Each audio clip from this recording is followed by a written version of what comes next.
Winter 1285. The Carpathian Mountains. The scout's horse was dying. You could see it in the animal's eyes, that glassy look that comes when flesh meets the outer limits of what it can endure. The creature had been driven through mountain passes where the snow reached a man's waist, where the wind cut through wool and leather like a blade through water. But the scout didn't care about his horse, because what he'd seen on the eastern slopes made the death of one animal utterly insignificant. He'd seen the dust cloud, not the small plume that rises from a merchant caravan, not even the larger haze that follows an army on the march. This was something else entirely, a brown-gray smear across the horizon that seemed to swallow the winter sky. The kind of disturbance that could only mean one thing.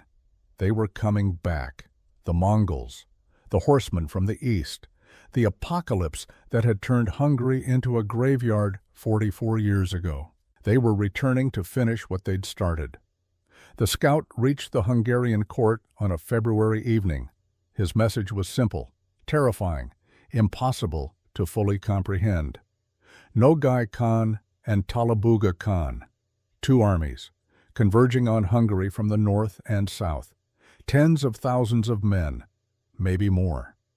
The young King Laszlo IV listened to the report with the kind of fear that only comes when you've grown up hearing stories of monsters. Stories of what happened in 1241, of cities burned to ash, of bodies stacked like cordwood, of a kingdom that lost one in every four of its people in a single year of blood. But here's what the Mongol commanders didn't know as they led their forces through those frozen passes. Here's the secret that would turn their confident invasion into one of the most catastrophic military failures in medieval history. Something had changed in those 44 years, something fundamental, something that would prove that the most devastating defeat can become the blueprint for the most unlikely victory. The question is simple. How did the kingdom that lost everything in 1241 become the kingdom that couldn't be conquered in 1285? The answer begins with one man, a king who wasn't a great warrior, who never won a major battle in his entire life, but who understood something that all the great conquerors of his age had missed. His name was Bela IV. And this is the story of how he weaponized time itself. April 11th, 1241. The banks of the Sajo River. Bela was 35 years old, in the prime of life by medieval standards, tall, well-educated, trained in statecraft by his father Andrew II. Not a warrior king in the mold of Richard the Lionheart or Genghis Khan, but competent, careful, confident in the machinery of his kingdom. That confidence was about to be shattered. The evening had started with celebration.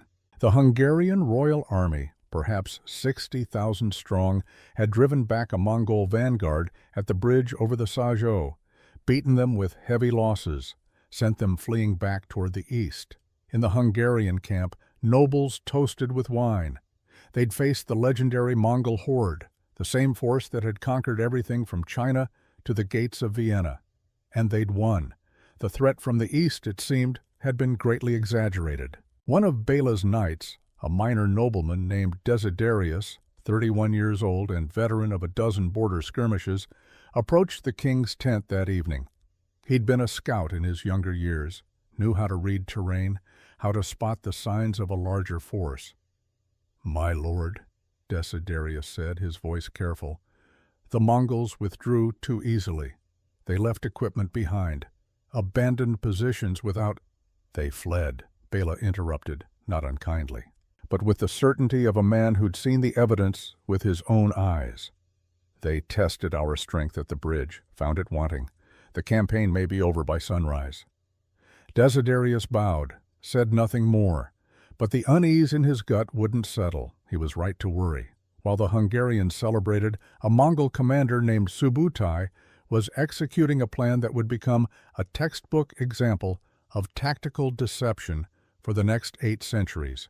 Subutai was 60 years old, had spent his entire adult life in military campaigns, had conquered more territory than any general in human history except perhaps Alexander. He deliberately sacrificed men at the bridge to create a false sense of security.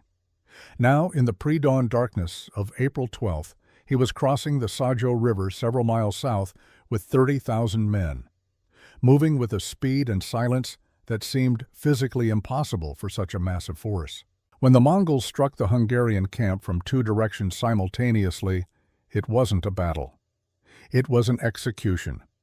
Fire arrows arced through the darkness. Early forms of gunpowder bombs, primitive but terrifying, exploded among the tents. The sound alone was enough to panic horses and men alike.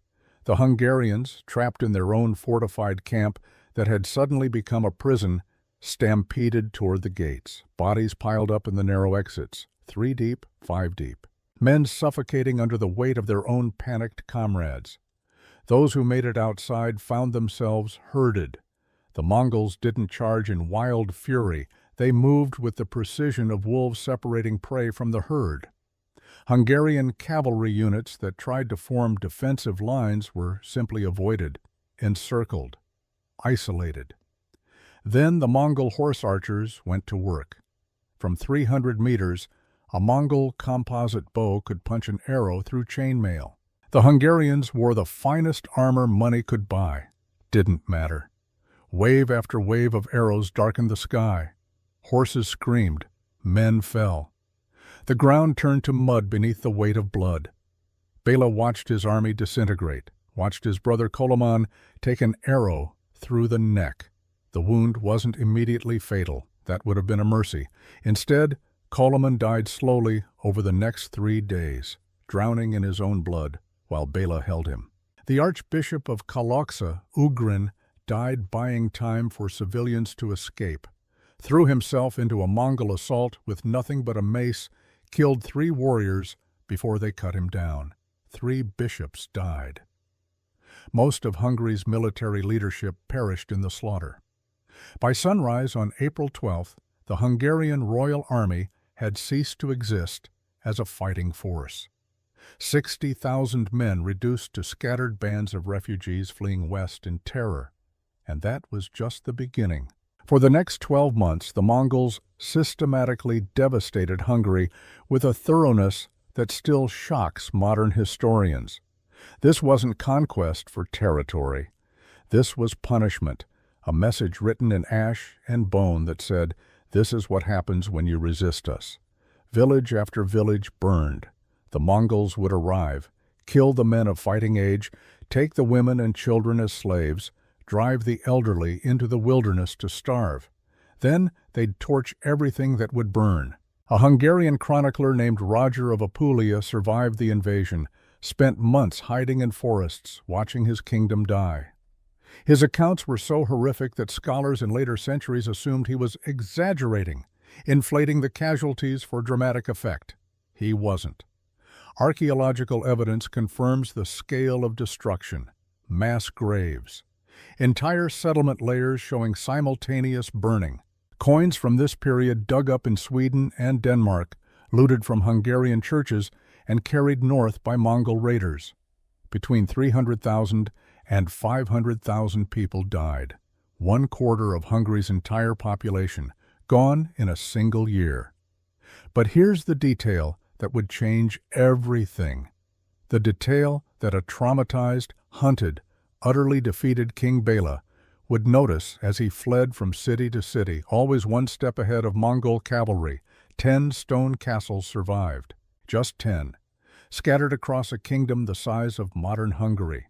Places like Esztergom, with its thick stone walls and deep wells. Székesfehérvár, built on elevation with proper fortifications. Pannonhalma Abbey, more fortress than monastery. These places had walls 2 to 3 meters thick, proper stone, not wood. They had wells that couldn't be poisoned, grain storage that couldn't be burned, and most importantly, they had time. The Mongols tried to take them, brought up siege equipment. Catapults designed to break through wooden palisades, threw waves of men at the walls. Nothing worked. Stone masonry laughed at weapons designed for wood. Defenders with crossbows could pick off attackers from positions of absolute safety. And the Mongols, always moving, always needing fresh pasture for their hundreds of thousands of horses, couldn't afford months-long sieges. So they bypassed the stone fortresses, burned everything else. Every other defensive position in Hungary, the ones protected by earthwork ramparts and wooden walls and ditches, fell in days, sometimes hours. A German chronicler visiting Hungary in early 1241, just months before the invasion, had noted with alarm that the kingdom had almost no cities protected by strong walls or fortresses. He'd written it down as a curiosity, a strange quirk of Hungarian political culture. That observation would echo in Béla's mind for the rest of his life. Because Hungary's lack of fortifications wasn't an accident. It wasn't poverty, it was policy.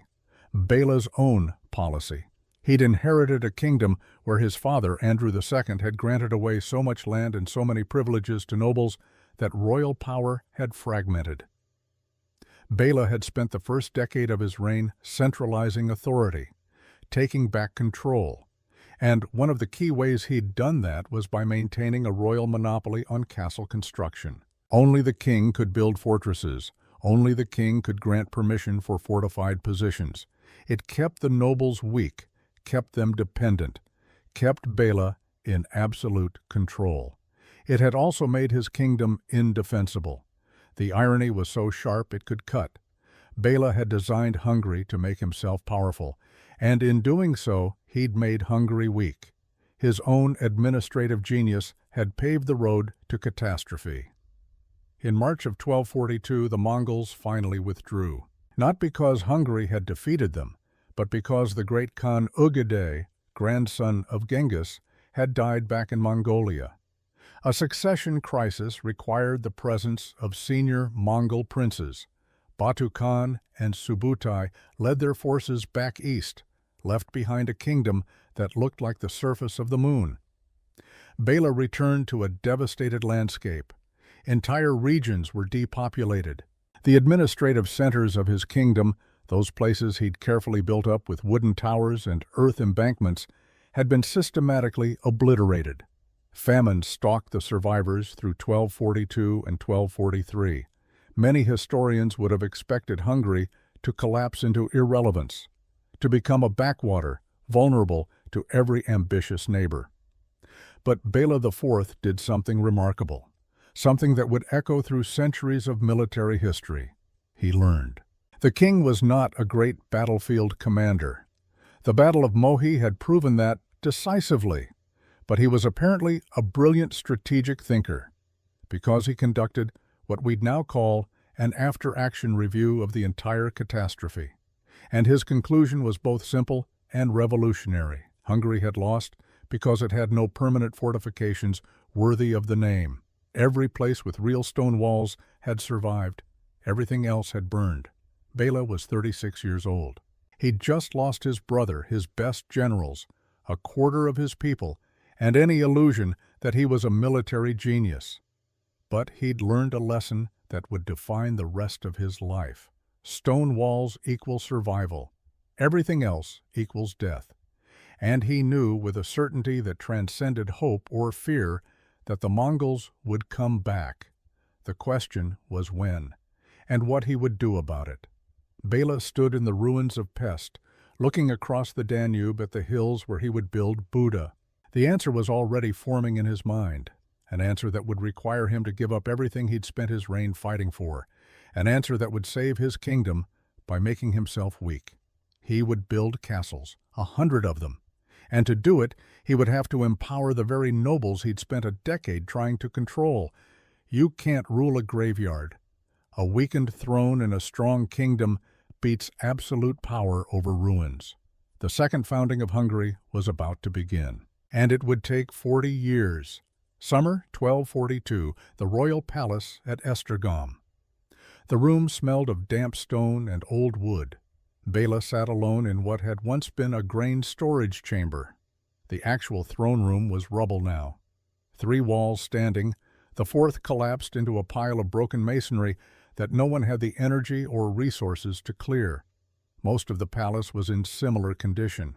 But this chamber had thick stone walls and a roof that didn't leak when it rained, which made it, by the standards of post-invasion Hungary, something approaching luxury. On the rough wooden table in front of him were reports, not the kind written by trained scribes on fine parchment with careful calligraphy. These were desperate accounts scratched onto whatever material the survivors could find. Pieces of bark, scraps of leather, fragments of broken pottery. Some were written in blood because ink had become a luxury no one could afford.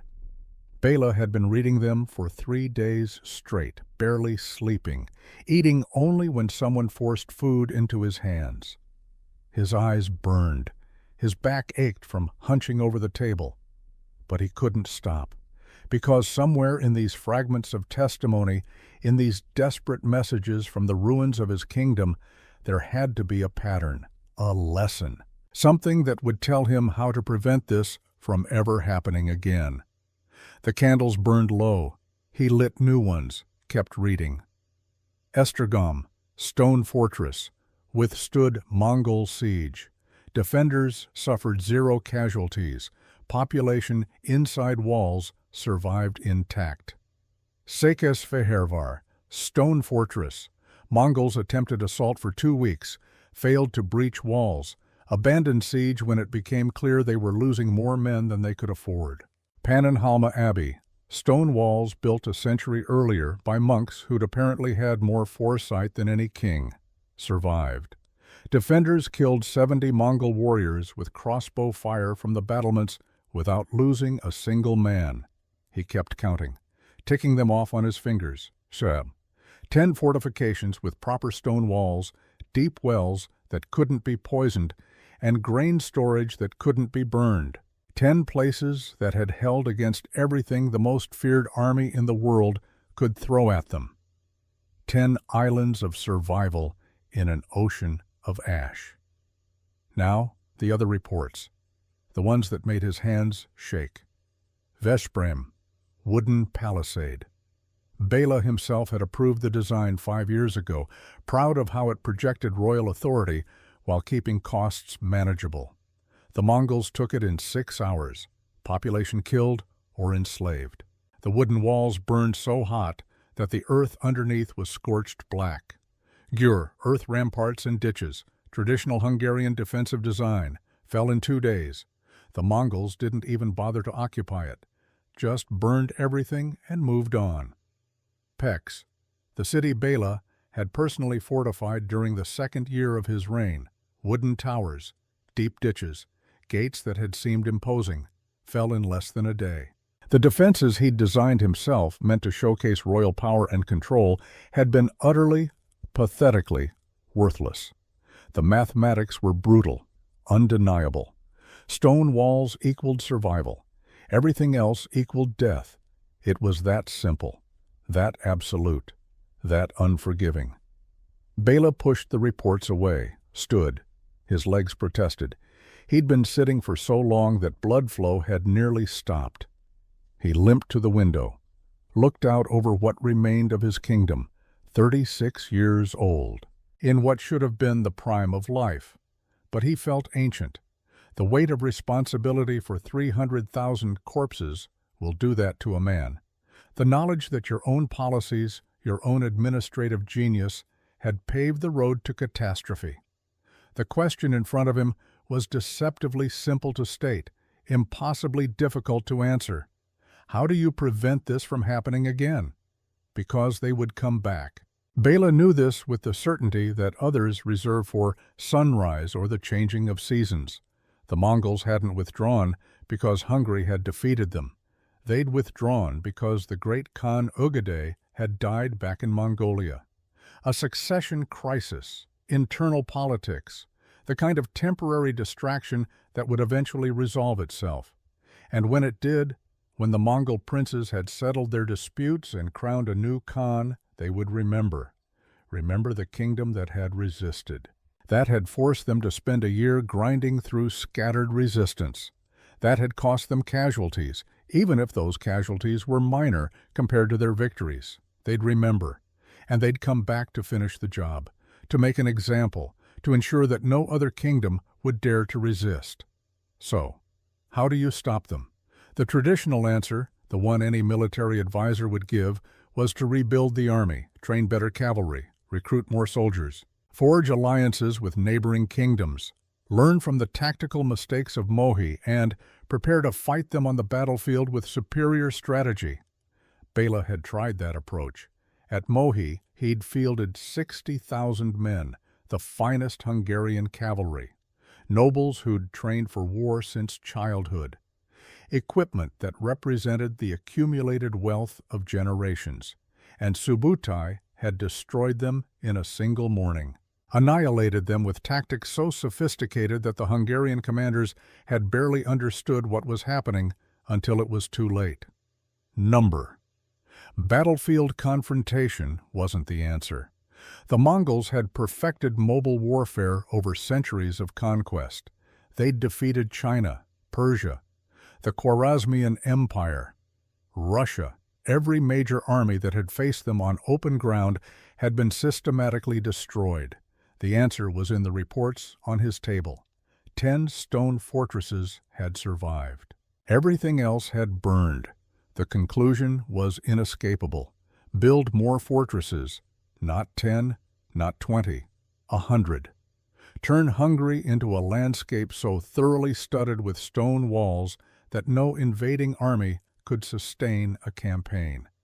Force them to either bypass fortified positions, leaving enemies in their rear who could cut supply lines, or conduct dozens of simultaneous sieges which no force on earth could maintain. It was elegant. It was achievable with enough time and resources. It was the only strategy that made logical sense, and it required Bela to give up everything he'd spent his entire reign fighting for. Because here's what building 100 stone castles meant in the political and economic reality of 13th century Hungary. It meant land grants, massive ones. You can't build a fortress without workers, and workers need to eat, and food comes from agricultural land. So Bela would have to give land to nobles, vast tracts of territory, permanently. It meant privileges, exemptions from royal taxes, rights to collect tolls on roads and rivers, hereditary positions that would pass from father to son without royal approval, the kind of feudal autonomy that fragments central authority and makes kings weak. It meant empowering the baronial class. The same nobles Bela had spent the previous decade trying to control and centralize. He'd worked tirelessly to build a strong monarchy, had clawed back privileges that his father Andrew II had granted too freely, had maintained a royal monopoly on castle construction specifically to prevent nobles from becoming too independent. Now he would have to reverse that policy completely. Tell the nobles, build castles, arm yourselves, defend your own territories, become powerful. Every castle he authorized would make his kingdom militarily stronger and his throne politically weaker. This was the choice. Remain an absolute monarch of a vulnerable kingdom that would be destroyed the next time the Mongols came, or become a weakened king of a strong kingdom that might actually survive. Bela thought about his brother Koloman, remembered holding him as he died from the arrow wound, the wet, choking sounds as blood filled his lungs, the way his eyes had gone distant and glassy, the way his hand had gripped Bela's arm with desperate strength before going limp. He thought about Archbishop Ugrin, a man of God who died with a mace in his hand, buying time for peasants to escape. About the 3 bishops who'd fallen at Mohi, about his generals, his advisors, his friends, dead, all dead. He thought about the reports on his table, 300,000 to 500,000 dead, 1 in every 4 Hungarians, entire bloodlines extinguished, villages that would never be rebuilt because everyone who'd lived there was gone. The choice wasn't really a choice at all. A king who rules a graveyard is no king. A weakened throne in a strong kingdom beats absolute power over ruins. In August of 1242, Bela issued the first of what would become dozens of royal decrees.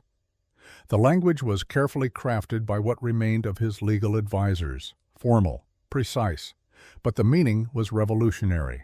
To our beloved Baron Istvan, in recognition of his faithful service and the devastation wrought upon his lands by the eastern invaders, we hereby grant the right and privilege to construct a fortification of stone upon the hill overlooking the Tisa River, together with the necessary lands and resources to maintain such fortification in perpetuity.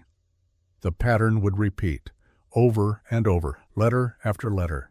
Bela, writing to nobles across his shattered kingdom, offering land, offering privileges, offering the one thing that every medieval monarch guards most jealously, permission to build military strongholds that could theoretically be used against the crown itself. The message was simple. Build castles, real ones, stone ones. I'll give you land, I'll give you privileges, I'll give you serfs to work the construction, I'll grant you autonomy that my father spent his reign regretting. Just build fortresses, and build them strong enough to withstand the apocalypse. The reaction from the nobility was complicated, layered, revealing. Some saw pure opportunity, land and power granted freely by a desperate king. They accepted immediately, began planning their fortresses before the ink on the decrees had dried. These were the pragmatists, the men who understood that royal weakness was noble opportunity. Others saw weakness itself. A king so thoroughly defeated, so traumatized by his catastrophic failure at Mohi, that he was buying loyalty with concessions. They accepted the grants, but with contempt barely hidden beneath formal courtesy.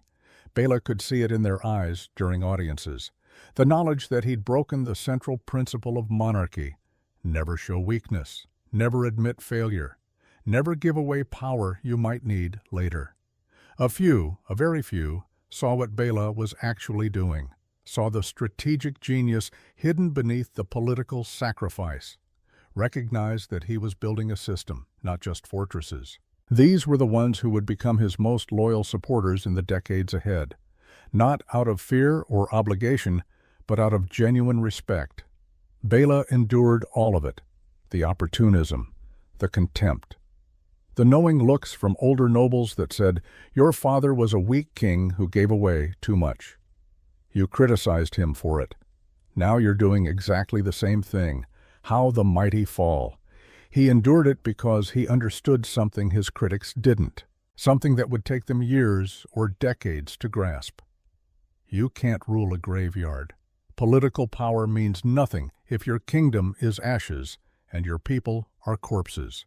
Better any kingdom than no kingdom. Better any throne, however diminished, than sitting in the ruins remembering when you were strong. The construction began in 1243. By 1245, 3 years into the building program, Bela was 39 years old. He'd aged faster than the calendar suggested. The chroniclers from this period who saw him regularly describe a transformation. The confident young king of 1240 was gone. In his place was a gaunt, driven man who slept 4 hours a night and spent every waking moment obsessing over wall thickness, foundation depth, and siege equipment specifications. He traveled constantly. Despite his advisors' protests that the king should remain in the capital, should project stability and authority, Bela rode from construction site to construction site across Hungary. Inspecting foundations personally, questioning architects about their calculations, learning everything there was to know about fortress design, stone masonry, defensive architecture. He became, in effect, Hungary's chief military engineer, a role no king had ever played before. But Bela didn't care about precedent or dignity. He cared about walls that would stand when the Mongols came back. In the spring of 1245, he visited a massive construction site on the outskirts of what would become the new capital of Buda. The old capital, Pest, sat on the vulnerable plains across the Danube. Flat ground, indefensible. Bela had already made the decision to abandon it, to relocate the entire administrative center of Hungary to more defensible terrain. The decision had shocked his advisors. Moving a capital was unprecedented, expensive, logistically nightmarish. Bela didn't care. Pest had fallen in days during the invasion. The new capital would be a fortress that could withstand months of siege. The construction site was organized chaos. Hundreds of workers hauling stones from quarries miles away. Masons shaping blocks with hammer and chisel. Engineers arguing over measurements and angles. Wooden scaffolding rising like skeletal fingers toward the sky. The sound of iron on stone, the shouts of foremen, the creak of pulleys and ropes, the smell of sweat and dust and fresh-cut timber. Among the workers was a peasant woman named Erzsébet, 28 years old. Thin to the point of emaciation, which was common in post-invasion Hungary. She'd lost her husband and 2 young children during the Mongol rampage, had survived by hiding in a forest for 8 months, living on bark, roots, whatever she could forage, had watched from hiding as Mongol warriors burned her village and drove the survivors into the wilderness to die. Now she hauled stones, 8 hours a day, sometimes more. Backbreaking work that left her hands bleeding and her shoulders screaming. But it was work. It was purpose. It meant contributing to something larger than herself. It meant that her husband and children hadn't died for nothing, that their deaths would buy safety for others. Bela noticed her because she was arguing with a foreman. Her voice, hoarse from years of breathing smoke during the burning of villages, carried across the construction site. The grain storage chambers need to be sealed, she was insisting, not just covered, properly sealed. Otherwise, everything you store will rot within a year. The foreman was dismissive. A large man, used to being obeyed, not questioned by peasant women.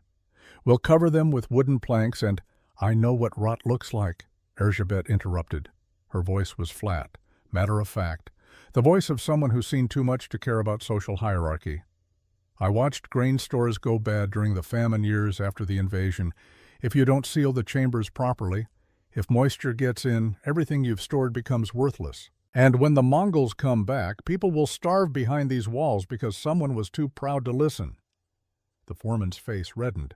He opened his mouth to put this uppity peasant in her place. Explain, Bela said, stepping forward from where he'd been observing. The foreman stammered, bowed. The king was not supposed to speak directly to peasants. It violated multiple layers of social protocol. Medieval society had rules about these things, hierarchies that everyone understood. Erzsébet, either too traumatized to care about protocol or too exhausted to notice the breach, turned to Bela and explained.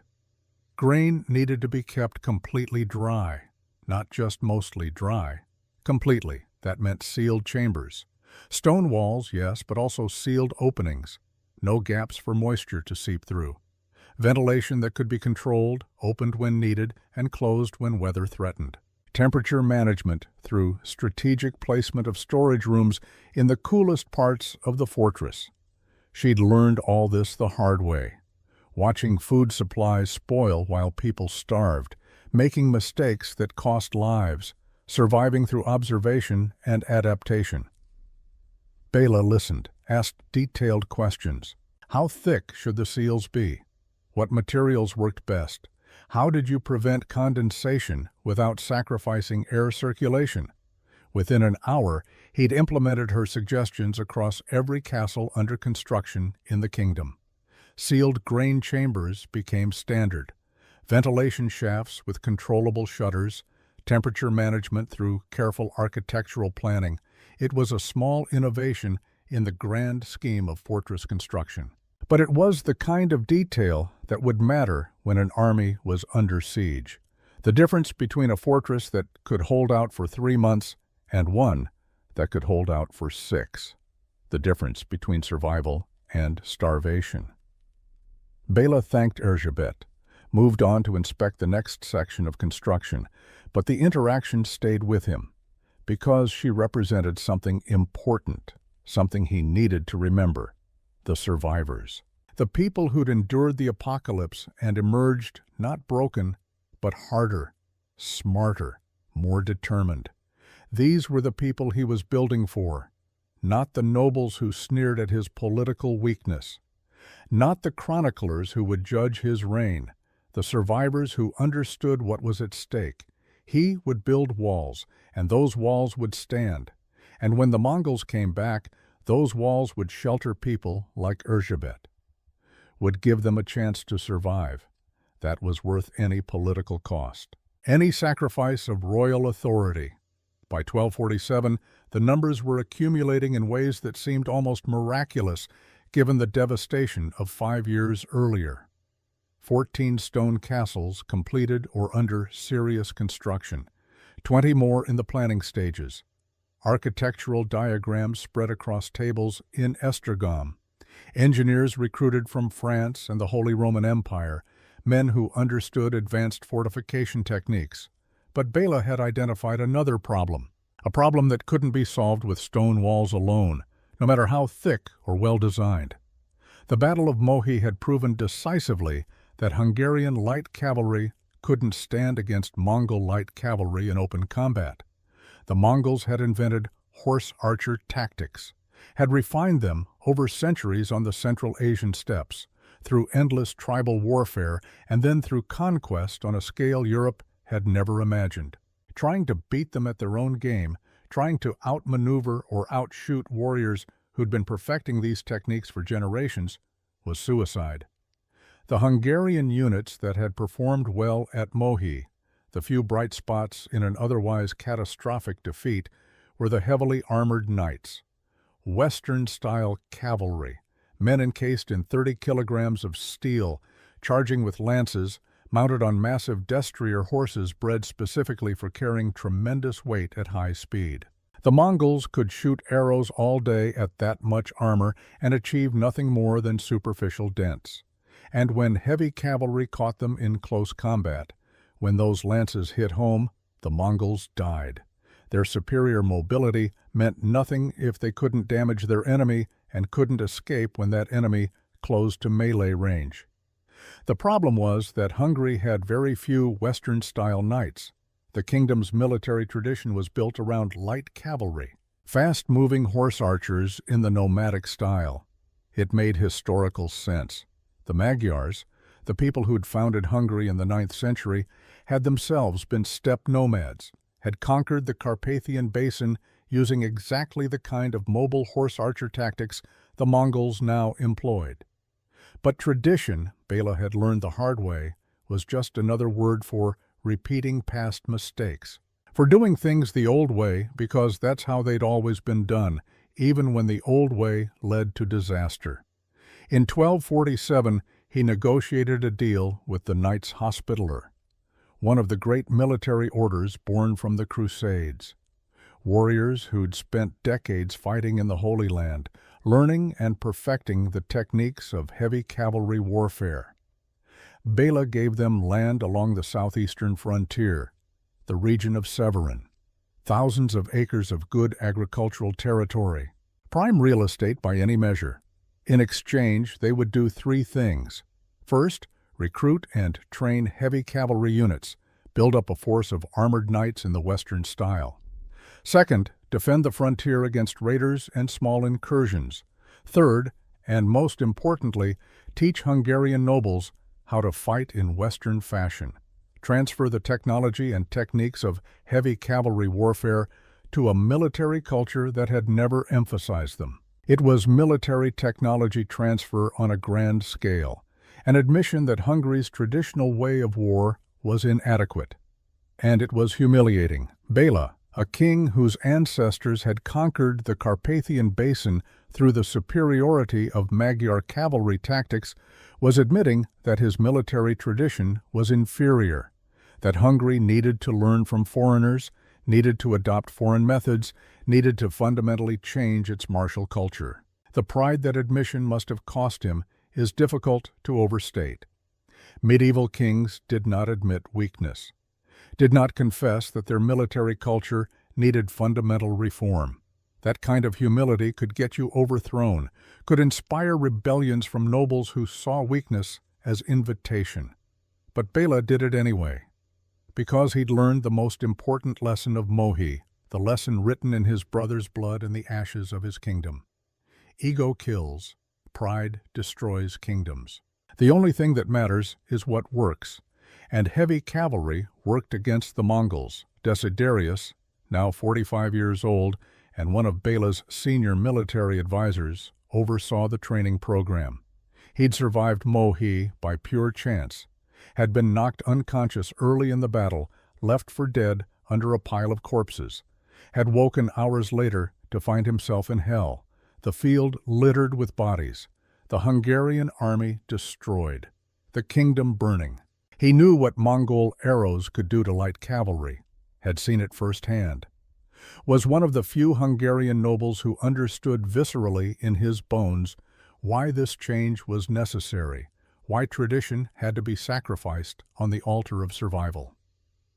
In the autumn of 1247, Bela visited a training ground near Székesfehérvár, watched Desiderius demonstrate lance techniques to a group of young nobles, men in their 20s who'd been children during the invasion but were old enough now to understand what had happened to their kingdom. "The key," Desiderius was saying, his voice carrying across the training field, "is the impact. You're not trying to outmaneuver them. You're not trying to shoot them from a distance. You're not playing their game. You're trying to hit them so hard, with so much concentrated force, that they die before they fully understand what's happening." He demonstrated, mounted on a massive destrier, lance leveled, accelerating to full gallop. The wooden target, a post wrapped in leather to approximate a human torso, exploded under the impact. Splinters flew. The force was tremendous, enough to punch through armor, through bone, through anything. "This," Desiderius said, turning his horse to face the watching nobles, "is how you beat Mongol cavalry. You make them afraid to get close. You make their mobility irrelevant, because closing to effective archery range means death. And when they inevitably try to flee, when their tactics fail them, you have fortresses to retreat to. You strike from strongholds, return to strongholds, force them to make impossible choices." Bela watched in silence. This was the system emerging. Castles for defense, heavy cavalry for offense, logistics for endurance. All three elements working together, supporting each other, creating something greater than the sum of its parts. It was elegant in its brutality, and it would take decades to fully implement. Decades that Bela might not have. Decades during which the Mongols could return at any moment. He was 42 years old. The construction and military reforms were consuming his life, his health, every ounce of energy and political capital he possessed. This was his reign now. This was his legacy, not conquest or territorial expansion or dynastic glory, just survival, just building walls and changing tactics and praying it would be enough, and knowing he might never see whether it worked. The centerpiece of Bela's transformation, the symbol that would define his reign for centuries, was Buda. In 1248, he made the decision that would define Hungary's geography for the next 800 years. He relocated the entire capital from Pest to Castle Hill on the opposite bank of the Danube. This wasn't just moving the royal residence. This wasn't just building a new palace. This was relocating an entire city, the commercial center, the administrative apparatus, the churches and markets and workshops that made a capital function. Thousands of people, moving them from vulnerable flatland to a fortified hilltop that could be defended. Bela was 43 years old. He supervised the relocation personally, spent months living on Castle Hill, working directly with architects and engineers, getting his hands dirty in a way kings weren't supposed to, examining foundation trenches, inspecting water sources, making decisions about wall placement that would determine whether the fortress could withstand siege. The technical challenges were enormous. Castle Hill was elevated, which provided crucial defensive advantage. Height meant attackers would exhaust themselves climbing, meant defenders could rain projectiles down with gravity multiplying their force. But elevation also made water supply extraordinarily difficult. You couldn't dig a well easily on a hilltop, and moving building materials up steep slopes was exhausting, expensive, time-consuming. Bela solved these problems through obsessive attention to detail. Deep wells were dug directly into the limestone bedrock. Engineers worked for months, drilling through solid stone until they hit water sources deep enough to be reliable and too deep to be easily poisoned. Water was guaranteed. No siege could thirst out the defenders. Grain storage chambers were built directly into the hillside itself. Not surface structures that could be damaged by catapult fire, but chambers carved into living rock, using Erzsébet's sealing techniques, refined and perfected, capable of keeping grain fresh for years, capable of feeding 5,000 people for 6 months without resupply. The walls were massive, 3 meters thick in critical sections, built in concentric layers, one ring inside another, so that taking the outer wall meant nothing. Attackers would still face inner defenses, would have gained nothing but a killing ground where defenders from the inner walls could slaughter them.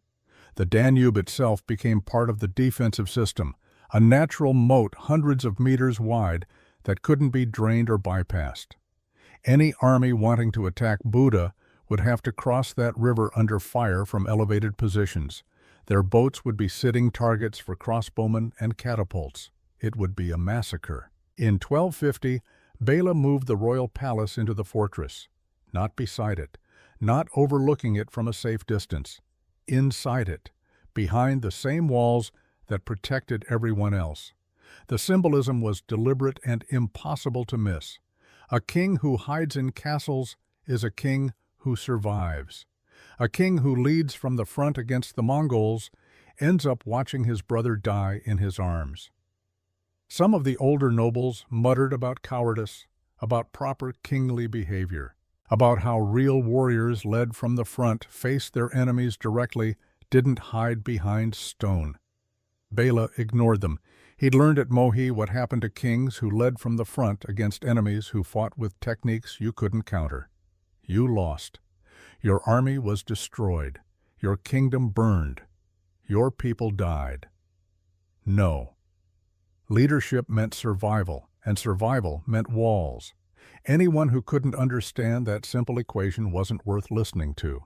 By 1252, the first decade of Béla's construction program was complete. 44 stone castles dotted the Hungarian landscape. 44 fortresses, each positioned roughly a day's march from the next, creating an interlocking network of mutually supporting strongholds, each with thick walls, deep wells, sealed grain storage. Garrisons trained in defensive warfare and equipped with crossbows, spears, everything needed to hold against siege. The cost had been staggering, beyond staggering. Béla had granted away so much land that the royal domain had shrunk to perhaps a third of its former size. He'd given nobles privileges that made them semi-independent, tax exemptions that reduced royal revenue, rights to collect tolls on roads and rivers, the authority to raise their own military forces without royal permission. The political scientists and historians who study this period often call it a failure, a regression to feudal fragmentation, the weakening of central authority. They point to it as evidence that Béla was a weak king who gave away too much, who undermined the very foundations of monarchical power. They're completely missing the point. Béla had made a conscious choice. He'd traded absolute monarchy for survival, had chosen to be a poor king of a rich, defensible kingdom rather than a powerful king of vulnerable territory, had understood that political power means nothing if your kingdom is conquered and your people are enslaved. And the kingdom was getting demonstrably stronger. Year by year, castle by castle, the network was growing. Hungary was becoming something unprecedented in medieval Europe, a landscape so thoroughly fortified that conventional invasion became nearly impossible. A porcupine of stone that would wound any hand that tried to grasp it. Desiderius, now in his 50s, and feeling every year of it, understood what Béla was building better than most. During a private meeting in 1254, after inspecting several newly completed fortresses in the southern territories, he voiced what had become clear to both of them. "You're not trying to defeat them in open battle," Desiderius said. They were alone in Béla's chamber in Buda, speaking freely. "You're making conquest so expensive that even victory becomes defeat. Bela nodded slowly. That was exactly it. That was the entire strategy distilled to its essence. The Mongols can win 100 battles, Bela said quietly. They can take a dozen cities. They can defeat our army in the field. And they'll still lose, because they can't take 100 castles, can't maintain supply lines through territory studded with fortified positions, can't feed their hundreds of thousands of horses when every scrap of grain is locked behind stone walls. Time works against them. Distance works against them. Every day they spend here bleeds them, makes them weaker, until they either give up or die. He paused, looked out the window at the walls of Buda, his masterpiece, his obsession made stone. I'm not building a defense, Bela continued. I'm building a tomb. When they come back, and they will come back, they'll find a kingdom that eats invaders alive, slowly, methodically, until there's nothing left but bones. The 1260s were Bela's final decade. He aged visibly, dramatically.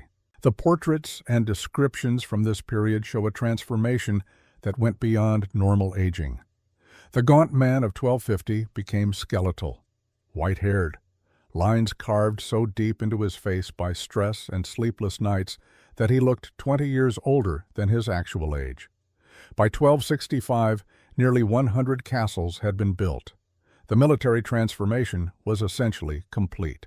Hungarian cavalry was now predominantly heavy shock troops, trained in Western techniques, equipped with lance and sword and the kind of armor that could stop arrows. The nobles who'd once mocked Bela's concessions, who'd sneered at his political weakness, now understood the genius of the system. They understood because they'd invested everything in it, had bankrupted themselves building fortresses, had spent their wealth on armor and horses and training, had committed their futures, their children's futures, to this strategy. They were all in now. Not out of fear of the king, Bela barely had enough power left to inspire fear, but out of genuine belief in what they were building together. In 1269, Bela was 63 years old. His health was failing in obvious ways. Chronic pain, difficulty breathing, the kind of slow deterioration that signals approaching death. But his mind remained sharp, still tactical, still focused on the threat he knew was coming. That autumn, a scout brought disturbing news. Mongol reconnaissance units had been spotted probing the eastern frontier. Not raiding, not attacking, just observing, testing responses, gathering intelligence about Hungarian defenses and capabilities. Desiderius, now 59 years old himself, and also feeling mortality approaching, brought the report to Bela personally. "They're coming back," Desiderius said. It wasn't a question. After nearly 3 decades of working together, of building this system together, they understood each other completely. "Yes," Bela replied. His voice was quiet, almost resigned. But there was something else there too, something that might have been satisfaction or vindication. "Let them come, we're ready." Desiderius was silent for a moment. Then asked the question that had haunted both of them for decades. "Will we win?" Bela was quiet for a long time, looking out over Buda. The fortress he'd spent 2 decades perfecting, the city that had risen from ash and trauma through sheer force of will, the symbol of everything he'd sacrificed and built. "I don't know," he finally admitted. "I'll probably never know. The odds are good I'll die before they return, but I've done everything I can, built the walls, changed the army, created a system that can function without me. That's the entire point. I'm building something that outlasts me, a kingdom that doesn't need me to be strong." He turned to face Desiderius directly, met his old friend's eyes. "That's the only kind of strength that actually matters, not personal power, not royal authority, not the ability to command, but the ability to build systems that survive your death, to create something bigger than yourself. That's what separates great kings from failed ones.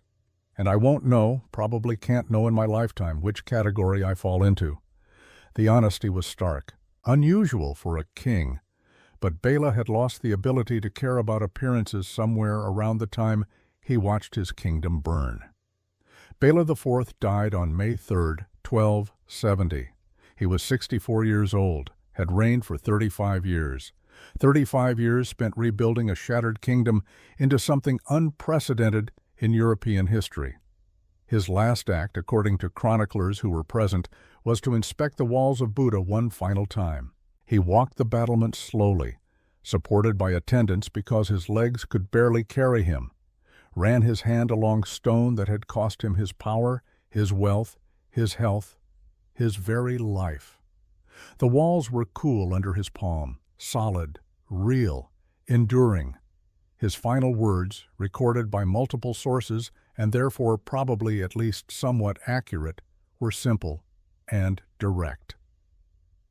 I spent 28 years building walls. They will spend 28 days dying against them.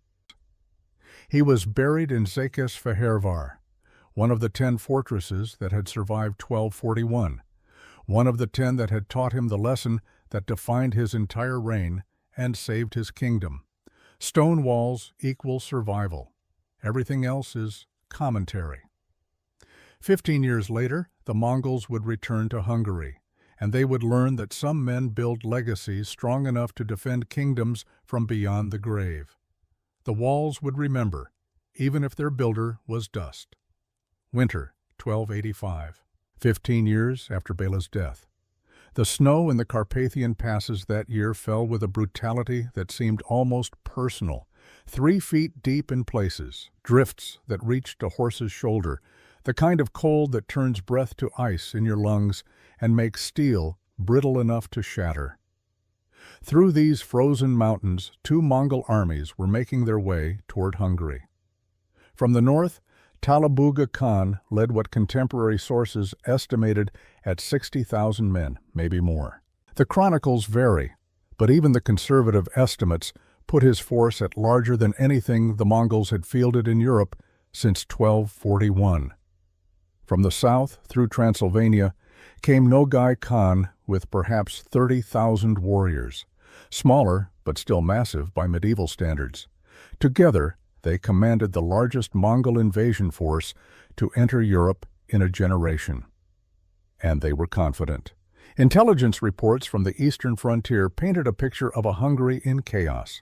King Laszlo IV, just 28 years old, was in constant conflict with his barons. There had been a Cuman rebellion, political instability, weakness. To Nogai and Talabuga, Hungary in 1285 looked even more vulnerable than Hungary in 1241. They had no idea what they were riding into, because here's what the Mongol intelligence network had failed to grasp. Here's the critical piece of information that hadn't made it back through their scouts and spies. Bela IV had been dead for 15 years, but his system was very much alive. Talabuga's army entered the Carpathians in late December. The plan was simple. Swift winter campaign. The Mongols had done this before. Hit the enemy when they were cold, dispersed, unprepared. Take advantage of frozen rivers that became highways for cavalry. Strike hard, extract tribute, return home with glory and gold. Standard Mongol operating procedure. It had worked everywhere from China to Poland. But from the very first days of the campaign, nothing went according to plan. The winter of 1285 to 1286 was exceptionally harsh. Not just cold, brutal, the kind of weather that killed horses in their tracks. And the Mongol war machine ran on horses. Each warrior needed 4 to 5 animals, remounts for when one grew tired, pack animals for supplies. The mathematics were unforgiving. 60,000 men meant something close to 250,000 horses, and horses need to eat. In the Carpathian passes, there was nothing to eat.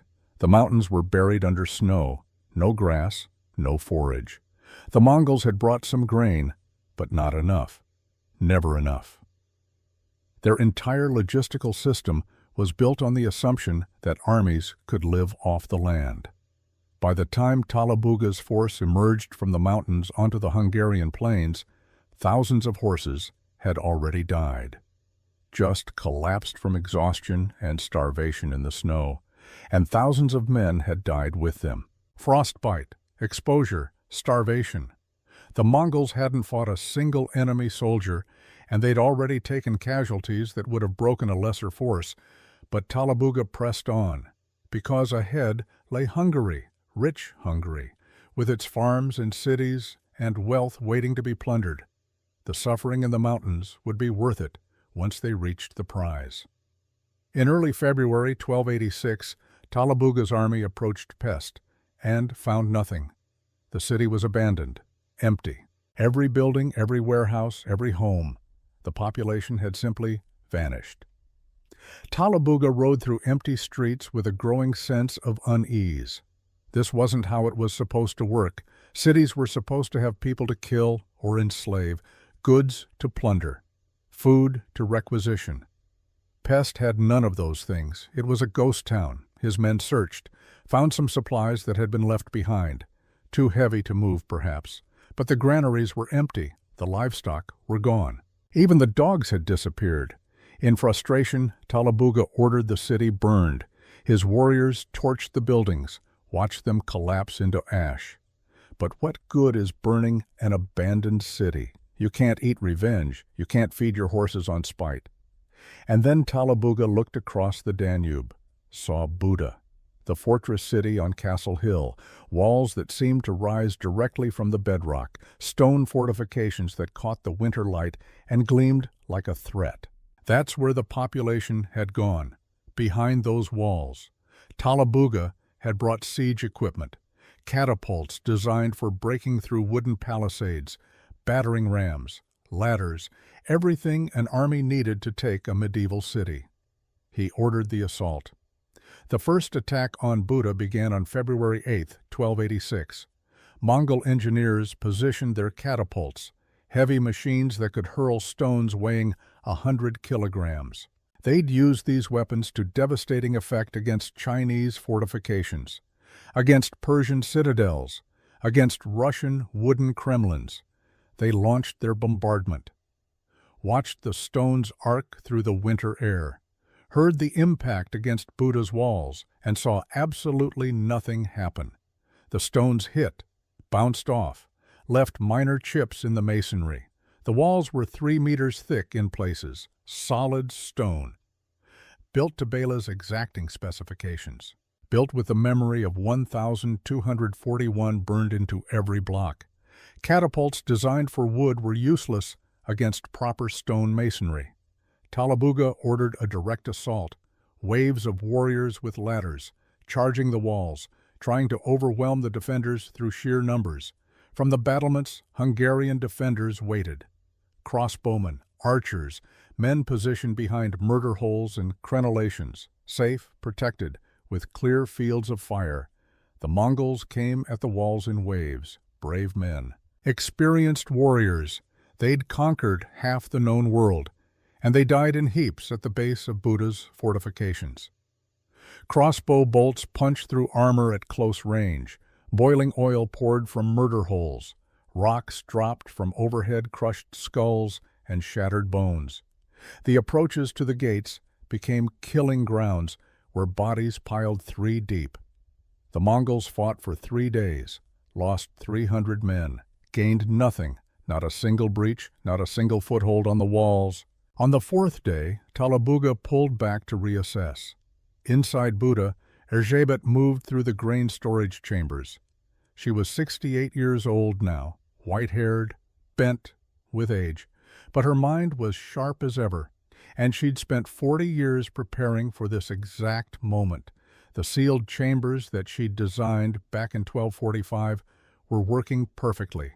Grain stayed dry, stayed fresh. The fortress had enough food to feed 5,000 people for 6 months. Outside, the Mongols were starving. Inside, the Hungarians had plenty. Erzsébet allowed herself a small smile. Bela had listened to a peasant woman all those years ago, had implemented her suggestions across the entire kingdom. That decision was saving lives now. She moved to the next chamber, checked the seals, made sure the ventilation was controlled. The work of survival continued, but Buda wasn't an isolated fortress. And this is where Bela's genius truly revealed itself. Because 40 kilometers to the northwest, at Esztergom, Desiderius was coordinating a very different kind of warfare.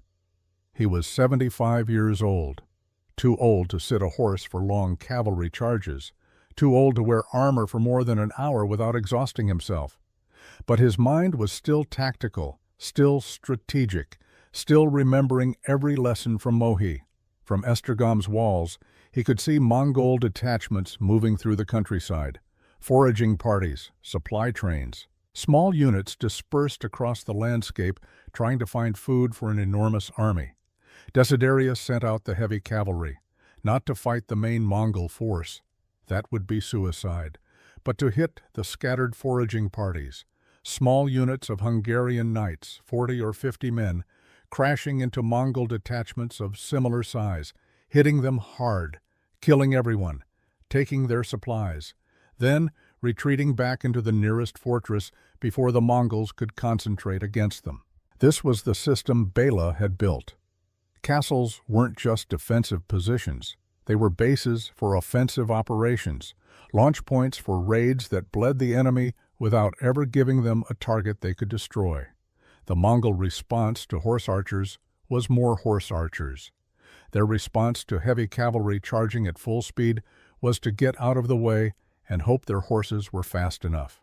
But when those heavy cavalry units could retreat into stone fortresses, there was no effective counter. The Mongols would arrive to find the gates closed, the walls manned, and no way to retaliate without conducting a weeks-long siege, so they didn't retaliate. They just took the losses, and kept trying to find food, which was becoming a serious problem, because Bela's strategy wasn't just about castles and cavalry, it was about logistics, about understanding that medieval armies lived off the land, and that if you could deny them the land, you could defeat them without ever fighting a major battle. The Hungarians were implementing scorched earth tactics, but with a crucial difference.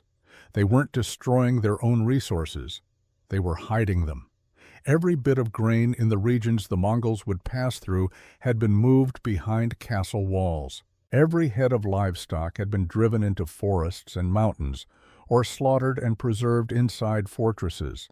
Every scrap of food that could sustain an army had been removed from the landscape. The Mongols, accustomed to conquering and then feeding themselves from the conquered territory, suddenly found a landscape with nothing to sustain them. In the south, Nogai was experiencing the same nightmare. Transylvania, heavily forested and studded with fortified towns, was proving impossible to conquer. He could burn villages. He could kill peasants who didn't flee fast enough. But every time his army approached a real fortification, the story was the same. Stone walls, well-supplied defenders, and a siege that would take months if it succeeded at all. Nogai did manage to destroy one fortress, a Saxon stronghold called Bonsida, but it took 3 weeks, cost hundreds of casualties, and gained him nothing except a pile of rubble. Meanwhile, local forces were bleeding his army. Sekali's light cavalry forces allied with Hungary knew every forest path and mountain pass. They ambushed Mongol supply trains, killed stragglers, disappeared into the wilderness before the Mongols could respond. Every day Nogai's army grew weaker, hungrier, more demoralized. By late February, Talabuga's situation was becoming desperate. His army was starving. The horses were dying in enormous numbers, not from combat, from lack of forage. In the depth of winter, with no grass to graze and no grain to feed them, the Mongol cavalry was transforming into Mongol infantry. And infantry couldn't fight the kind of mobile campaign the Mongols specialized in. Chronicles from the campaign tell a story of increasing desperation. The Galician Volhynian Chronicle, written by someone who interviewed survivors, records that thousands of men died from hunger, that the Mongol camp became a place of misery and disease. Inside those camps, men like Temür were learning what defeat tasted like. Temür was 26 years old, Mongol warrior, grandson of a man who'd ridden with Genghis Khan himself. He'd grown up hearing stories of conquest, of cities taken, of enemies destroyed. The Mongol Empire was the greatest military force in human history, and Temür had been proud to be part of it. Now he was eating his horse. They'd slaughtered it 2 days ago, one of his 4 mounts, dead from starvation and exhaustion. The meat was stringy, tough, but it was food. Around him, other warriors were doing the same. The camp was littered with horse carcasses. The smell of death hung over everything. Temür didn't understand. The Mongols had conquered China, Persia, Russia. They'd defeated every army they'd ever faced. How were they losing to walls, to an enemy that wouldn't even fight them? An older warrior, 50 years old and veteran of a dozen campaigns, sat beside him, chewing on horse meat, staring at nothing. "We're dying," the veteran said quietly. "Not from swords, from hunger, from cold, from walls we can't break." "We're Mongols," Temür protested. "We don't lose." The veteran laughed. It was a bitter sound. "Tell that to your empty stomach. Tell that to the horses rotting around us. Tell that to the men who died in the mountains before they ever saw an enemy." Temür had no answer, because the veteran was right. They were losing, not through defeat in battle, through something worse, through the slow grinding arithmetic of logistics and time. The starvation grew worse. Men began to die, not from violence, but from simple lack of food. The chronicles hint at horrors. Cannibalism. Warriors so desperate they ate the flesh of their fallen comrades. It's unclear how widespread this was. The sources are fragmentary, written by people who heard stories third-hand. But the very fact that such accounts exist tells you how desperate the situation became. Talabuga tried everything, sent larger foraging parties. They were ambushed by Hungarian heavy cavalry and slaughtered. Attempted to break through to other regions, found more fortresses, more stone walls, more defenders who could wait them out. The Mongol advantage had always been mobility and speed. But mobility requires horses, speed requires food. Take those away and you're left with an army that's dying in place. In early March, King Laszlo IV finally marched against the Mongols with the Hungarian royal army. He was 28 years old, young, inexperienced, not a military genius by any measure. But he didn't need to be, because he wasn't facing a confident horde of conquering warriors. He was facing a starving, demoralized rabble trying desperately to get home. The battle near Pest was less a fight than a slaughter. The Mongol survivors, weakened by months of starvation and cold, broke almost immediately, fled back toward the Carpathians. And this is where the Seychelles completed the destruction. The light cavalry forces that knew every mountain pass, that had been raiding Mongol supply lines for months. They ambushed the retreat again and again, turning an orderly withdrawal into a panicked rout. The chronicles record horrors. Mongol soldiers so desperate for food that they plundered cities that were supposed to be Mongol allies, robbed their own vassals for grain and livestock because they were starving. Nothing says total strategic failure quite like having to rob your own side to avoid starvation. By the time Talabuga's remnants limped back into Mongol territory, he'd lost the majority of his army. Some estimates put Mongol casualties at 50 to 70%. Not from battle, from starvation, exposure, and ambush during the retreat. Nogai fared slightly better in the south, held out until spring. But he faced the same grinding reality. Every castle was impregnable. Every attempt to forage was attacked. Every day his army grew weaker. After suffering several serious defeats at the hands of local forces, not even the Hungarian Royal Army, just regional militias and noble retainers, Nogai withdrew. His column was also ambushed by Seychelles during the retreat. Heavy casualties, humiliation. The contrast with 1241 couldn't be more stark. 44 years earlier, the Mongols had conquered most of Hungary in a matter of months. Killed a quarter of the population, destroyed the kingdom's army. Now they couldn't take a single major castle, couldn't bring the Hungarian king to battle on their terms, couldn't even feed themselves. The invasion was a comprehensive, humiliating failure. In the aftermath, Desiderius made one final journey.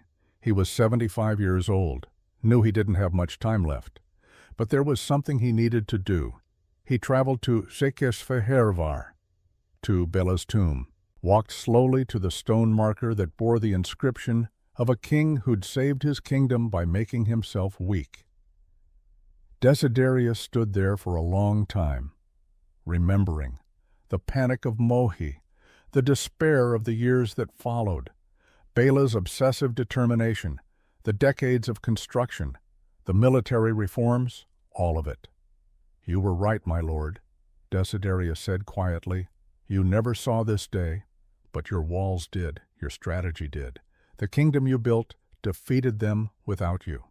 He placed his hand on the tomb, cold stone, solid, enduring. "They came back, just like you knew they would, and we were ready, just like you promised we'd be."